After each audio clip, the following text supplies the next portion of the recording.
బండి సంజయ్ బడి కట్టిండా గుడి కట్టిండా అనే యాదాద్రి కట్టినా అంటున్నాడు. ఇప్పుడు బీఆర్ఎస్ పార్టీ నుంచి పోటీ చేసే అభ్యర్థి మేధావి, చాలా పెద్ద మేధావి ప్లస్ కేసీఆర్ కొడుకు, ఇద్దరు నాస్తికులు.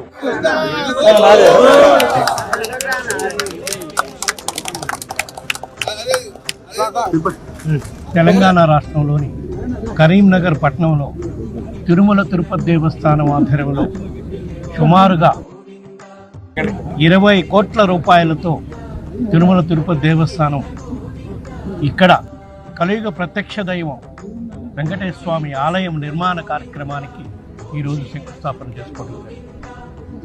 ముఖ్యంగా ఇక్కడ కరీంనగర్ పట్టణంలో దేవాలయం కలియుగ ప్రత్యక్ష దైవం వెంకటేశ్వర స్వామి దేవాలయం నిర్మించాలని మాజీ పార్లమెంటు సభ్యులు సోదరుడు వినోద్ కుమార్ గారు, మంత్రి కమలాకర్ గారు అందరూ నా దగ్గరికి వచ్చి కరీంనగర్ పట్టణంలో పెద్ద కలియుగ ప్రత్యక్ష దైవం వెంకటేశ్వర స్వామి ఆలయం నిర్మించాలి అని చెప్పినప్పుడు ఇద్దరు నాస్తికులు వీళ్ళు ఇట్లా బొట్టు పెడతారు, అందరి ముందు నటిస్తారు, బయటకు పోయి బొట్టు చూసుకుంటారు వీళ్ళు వాళ్ళిద్దరు అంతే.